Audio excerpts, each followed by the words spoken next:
वो तो आएगा अपने ही कर्मों से, पर उसमें दुख और सुख का अनुभव तुम्हारे कर्म उसमें सम्मिलित होंगे। अगर आपने पूर्व में जो जीव पुत्र रूप में आ रहा है उसके साथ अभद्र कर्म किए हैं, तो आकर के जीवन भर आपको जलाएगा, आपको दुख देगा। और आपने भद्र माने मंगलमय कर्म किए हैं, तो जीव पुत्र बन के आएगा, तुम्हें सुख प्रदान करेगा। अब यदि इस समय भजन कर लो भगवान का, तो तुम उसके भी भाग्य को बदल सकते हो और अपने भी भाग्य को बदल सकते हो। ये भजन ही एक ऐसा कर्म है जो सब सुधार देता है। मार्कंडेय ऋषि के पिता महाराज मृकंड ने देखा, बहुत ज्योतिषाचार्य थे, कि 5 वर्ष में मेरे पुत्र की आयु खत्म है, मर जाएगा। बड़ी चिंता हुई कि जीवन भर भजन करते रहे, तपस्या की। पहले प्राय हम सब ऋषियों की ही संतान हैं, रहते गृहस्थ में थे पर पूर्ण ऋषि तपस्वी मुनियों की तरह हम सब ऋषियों की संतान है। जब गोत्र पूछा जाए तो देखो नहीं बोलते भरद्वाज गोत्र, याज्ञवल्क, गार, हम सब ऋषियों की संतानें हैं। हाँ, तो उन्होंने लगा कि कैसे क्या कर सकते हैं कि 5 वर्ष के बाद ये बालक जीवित बना रहे। अब पिता का कर्म शुरू हो रहा है। पूर्व संयोग इतने ही वर्ष का था, अब उनका नया कर्म काम कर रहा है। उन्होंने विचार किया, भगवान के भक्तों और संतों में विशेष सामर्थ्य है। यदि संतों को साष्टांग दंडवत करे और संतों का आशीर्वाद मिले, तो मैं इसे मृत्यु से भी बचा सकता हूं। उनको पता था, उनकी श्रद्धा थी, उनकी भावना थी। तो प्रायः पवित्र नदियों के किनारे ही ऋषियों के आश्रम होते थे, तो गंगा जी के समीप ही, हाँ, तो घाट में खड़ा कर देते। जो भी संत दिखाई देते, वैष्णव तिलक या शैव तिलक, वो सबको आदेश कर, छोटा सा बालक 2 वर्ष 3, साष्टांग प्रणाम करो, साष्टांग प्रणाम करो। उनकी सेवा यही थी, प्रसाद पाओ और जाके घाट में खड़े हो, जो भी संत दिखाई दे साष्टांग प्रणाम करो। एक दिन प्रच्छन्न वेश से गुप्त रूप से सनक सनंदन सनातन सनत कुमार भी, अब आपको क्या पता कौन महात्मा किस कोटि का किस वेश में तुम्हारे पास बैठा है, या तुम्हारे संग वार्तालाप कर रहा है, या तुम्हें कभी मिल सकता है, हमारी दृष्टि नहीं है ना। और वो दिव्य महापुरुष थे और वो देखा करते थे। जो साष्टांग प्रणाम किया तो चारों संत वेश में थे, उनका चिरंजीवी भव, बस वो आ गए। कहा, महाराज मेरी दृष्टि अचूक है, आप सनक सनंदन सनातन सनत कुमार चारों ब्रह्म कुमार है ना, प्रच्छन्न वेश से आप घूम रहे हैं, ये तो अभागी है, 5 वर्ष में इसकी मृत्यु हो जाएगी। और आप कह रहे हैं चिरंजीवी भव, तो आपके वचन मिथ्या या इसका भाग्य मिथ्या? इसी इसी बात में बैठे थे कि कोई ना कोई महापुरुष जब फंसेगा तो ये भाग्य को मिटा सकता है, साधारण थोड़ी मिटा पाता है, महापुरुष ही मिटा पाता है, उसमें सामर्थ होती है। तो उनका ठीक है, चिरंजीवी तो रहेगा ही। तुम्हारी ज्योतिष से तुमको पता है किस मिनट में किस सेकंड में मृत्यु होगी। उस दिन प्रातः से लेकर के और मृत्यु समय तक भगवान शिव के मंदिर में शिव का आलिंगन करके इसे बैठाल देना, बस फिर और हम देख लेंगे। ऐसा ही किया। चारों ब्रह्म कुमार दरवाजे पे खड़े हो गए। तो ऐसे पुरुषों के पास यमदूत नहीं आते, साक्षात धर्मराज आते हैं। धर्मराज ने देखा सनक सनंदन सनातन सनत कुमार, तो उनका इस जीव का समय हो रहा है, आप आदेश करें तो मैं इसे ले जाऊं। बोले मैंने तो चिरंजीवी भव कहा है। बोले ब्रह्मा के आप पुत्र हैं, ब्रह्मा के द्वारा ही विधान किया जाता है। तो इतनी वार्ता हो ही रही थी कि भगवान शंकर प्रकट हो गए। उनका कि कुछ बदलना नहीं है, 5 वर्ष की आयु ना, हाँ 5 वर्ष ही रहे, मेरी आयु के 5 वर्ष रहे। भगवान ब्रह्मा जी एक सुई लेकर के ऐसे कमल में छेदे थे, आका 1 वर्ष हो जाता है। वो क्रम जब समय का नहीं, जैसे उत्तरायण दक्षिणायन देवताओं के दिन रात, ब्रह्मा जी का दिव्य 100 वर्ष का जो आयु का विवरण है ना, उसको जब पढ़ो तो होश खराब हो जाएगी। एक दिन में 74 मनु बदल जाते हैं, इंद्र बदल जाते हैं एक दिन में। और भगवान का समय, वो जो ब्रह्मा जी का समय, निमेष, पलक झपकना, इतना, इतनी ब्रह्मा की पूरी आयु हो गई। 5 वर्ष उनके, आज तक मार्कंडेय जी जीवित है। उनको चिरंजीवी ऋषि कहा गया है मार्कंडेय जी का। अगर पिता भगवान का भजन करे तो अपने भाग्य और पुत्र के भी भाग्य को बदल कर जैसा चाहे वैसा कर सकता है। भावी मेट सके त्रिपुरारी। अगर भजन बल है तो फिर आनंद ही आनंद है, नहीं तो दोनों के कर्म संयोग से ही संयोग बनता है। तो तुम्हारे लो पुत्र रूप में आ रहा है। अभी हमारा आपका पूर्व जन्म का कोई संयोग तो आपको देखते ही चिढ़ पैदा हो जाएगी। आप ऐसे वचन बोलेंगे कि मेरा हृदय जलने लगे, लगे ये आदमी क्यों आया हमारे सामने। वो हमारा कर्म है जो आपको भी जला रहा है, मेरे को भी जला रहा है, दोनों में द्वेष पैदा कर रहा है। और अगर अच्छा देखते ही ऐसा लगा कि मानो हमने बहुत समय से अपने प्रियजन को बाद में देख, ऐसा लगता है ये तो हमारे बहुत प्रिय, और देखकर आनंद है, आप जाओगे खुशी हुई, हमारा खुशी हुई, क्या हुआ। कर्म ही सबको दुख सुख देता है और कुछ नहीं।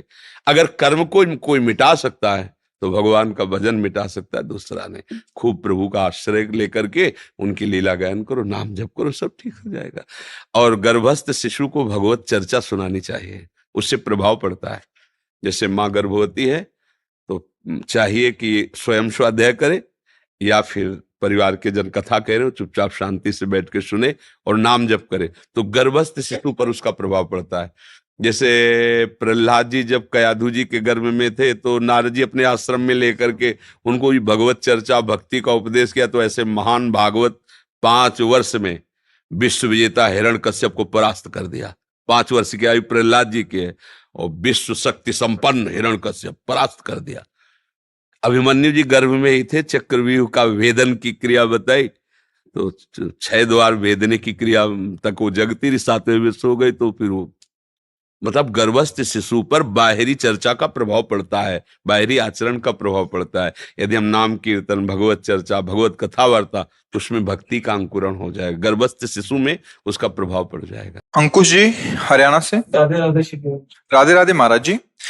गुरुजी, मन को हमेशा सांसारिक सुख की मांग ही रहती है और इष्ट देव से भी यही मांग करता है। हाँ, क्योंकि हम उतना ही जानते हैं। जैसे बालक है ना, वो माता पिता की गोद में बैठ के क्या मांगेगा, खिलौना ही तो मांगेगा, क्योंकि उसकी बुद्धि का विकास नहीं हुआ, वो उतनी बात जानता है। तो हम लोग देहाभिमानी जीव हैं, देह भाव से युक्त हैं। तो देह भाव में 5 ज्ञानेंद्रियां, 5 कर्मेंद्रियां, अंतःकरण चतुष्टय, ये पूरा का पूरा यंत्र हमारा जितना है वो सब संसार में ही लगा हुआ है। तो संसार ही मांगता है अच्छा देखने को मिले, अच्छा खाने को मिले, अच्छा भोगने को मिले, अच्छा सुनने को मिले, हमारा शरीर सुखी रहे, हम जिससे संबंध रखें वो सुखी रहे, इतनी भावना है। भावना तो ठीक है लेकिन गलत जगह में है। सुखी रहने की भावना तो हमारा अधिकार है, क्योंकि हम सुख सिंधु प्रभु के अंश हैं, हमारा स्वरूप भी सहज सुख राशि है, तो मांग तो सुख की होगी, पर गलत जगह में। भगवान ने दुखालय संसार को लिखा है और आप उसमें सुख खोजेंगे तो नहीं मिल पाएगा, आज तक नहीं मिला। सब कोई भोग ही भोग रहा, कोई बिरला ही योगी होता है, बिरला ही कोई अपनी इंद्रियों को, नहीं तो सब खुला ही छोड़े। क्या मिला आज तक, क्या हाथ आया, वही वासना, वही चिंतन, फिर वही नवीन भोग की इच्छा। इसलिए कुछ तो थोड़ा बैठ के सोचना चाहिए कि अगर कुछ होता तो इतनी बार भोगा, मन तो कह देता ना कि थोड़ी शांति मिली, लेकिन नहीं, जितना भोगो उतना ही अशांत, जितना भोगो उतना ही खोज और शुरू। इसका मतलब दिशा ठीक नहीं है, दिशा ठीक करो, भगवान के सन्मुख हो, संसार की तरफ मुख करके चलोगे तो अंत नहीं है, और इधर मुख करके चलोगे तो थोड़ी देर जलन रहेगी जब तक पाप नष्ट नहीं होते, फिर इसके बाद कदम कदम पर परमानंद है, हृदय शीतल आनंद से भर जाएगा। बार बार प्रभु को प्रणाम करके आप कहोगे प्रभु बचा लिया मुझे, संसार की जलन से बचा लिया है। तो चाहे कामना से युक्त हो चाहे निष्काम हो, पहले तो डट के प्रभु की तरफ लगना चाहिए, ये सब बातें छोड़ दे।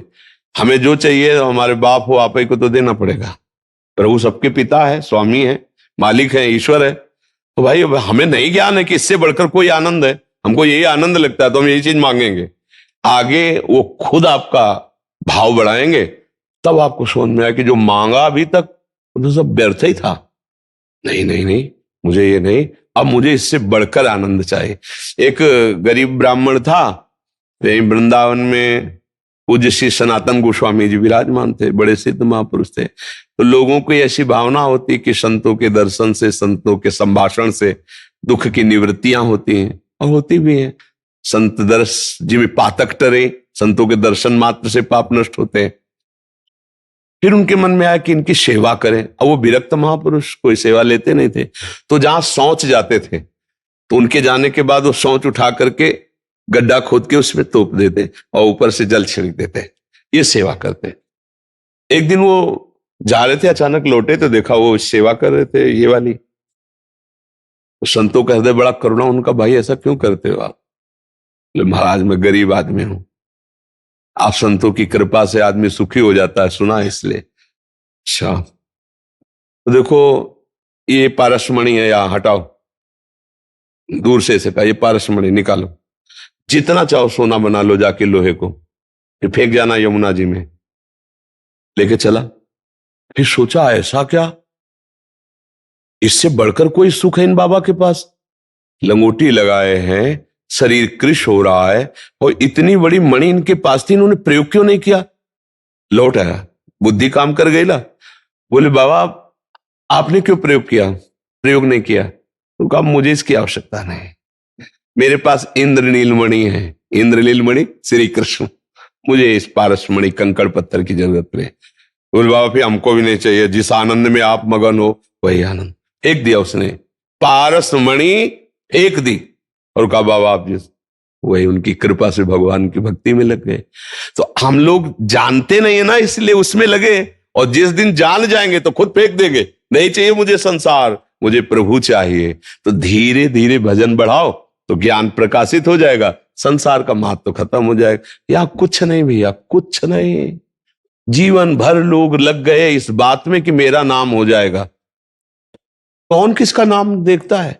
अब देखो परेशान है लोग, हमारा नाम हो जाए, हमारा यश हो जाए, कि अरे यार जिंदगी में है क्या, चार लोग हमारा नाम लेंगे। तुम्हारा नाम क्यों? भगवान का तो नाम नहीं लेते, तुम्हारा नाम लेंगे। जो ईश्वर है उनका तो नाम नहीं ले रहे लोग, तुम्हारा नाम लेंगे। मर के चले गए सब, खंडहर पड़े हैं, बड़े बड़े चक्रवर्ती सम्राट राज्य करके चले, कुछ नहीं। सीधी बात है, धर्मयुक्त आचरण करो और भगवान का भजन करो, भगवान से प्रार्थना करो कि मुझे मार्ग दिखाओ, मैं कैसे चलूं, कैसे आगे बढ़ूं। वो बड़े कृपालु हैं, वो ज्ञान रूपी सूर्य उदय कर देंगे, ठीक से चल पाओगे।